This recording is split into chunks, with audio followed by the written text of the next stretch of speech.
Bharat America ద్వైపాక్షిక వాణిజ్య ఒప్పందంపై వాషింగ్టన్లో చర్చలు జరుగుతున్నాయి. భారత్ తరపున వాణిజ్య మంత్రి గోయల్ ఆధ్వర్యంలోని ప్రతినిధి బృందం ప్రాతినిధ్యం వహించనుంది. భారత్ అమెరికాల మధ్య ఇప్పటికే ఉన్న పలు సమస్యలతో పాటు తాజాగా H1B వీసాలపై ఆంక్షలు విధించిన నేపథ్యంలో ఈ చర్చలకు ప్రాధాన్యం ఏర్పడింది.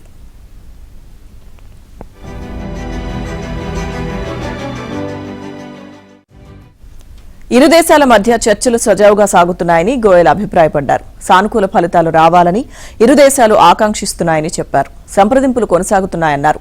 దీన్ని ఓ సందర్భంగా భావిస్తున్నామే తప్ప ఘర్షణగా పరిగణించడం లేదన్నారు.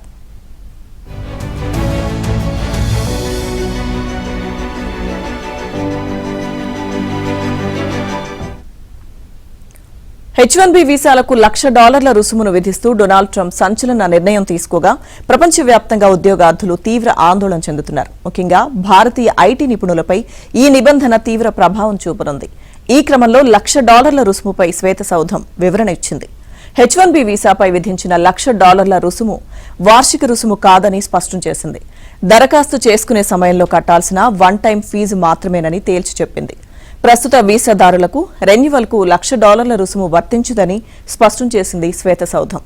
రాబోయే H1B వీసాల లాటరీకి మాత్రమే వర్తిస్తుందని అన్నారు.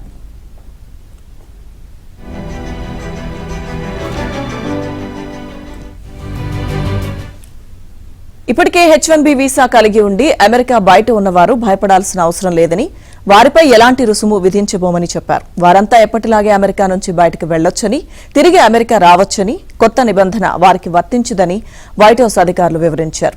ఈ వన్ టైం రుసుము ఇకపై కొత్తగా H1B వీసాకు దరఖాస్తు చేసుకునే వారికి మాత్రమే అమలు చేస్తామన్నారు.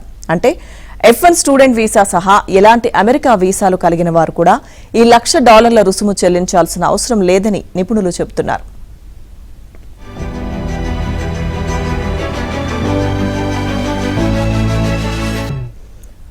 ఇక ఈ నిబంధన సెప్టెంబర్ 21 కంటే ముందే దాఖలు చేసిన H1B వీసా పిటిషన్లకు వర్తించదు. ఇప్పటికే ఆమోదం లభించిన పిటిషన్లు దీని పరిధిలోకి రావు. ప్రస్తుతం H1B వీసా చెల్లుబాటులో ఉన్నవారు అమెరికాకు రాకపోకలు సాగించవచ్చని నిపుణులు చెబుతున్నారు. ఈ మార్గదర్శకాలకు అనుగుణంగా అధికారులు నిర్ణయాలు తీసుకోవాలని సూచించారు.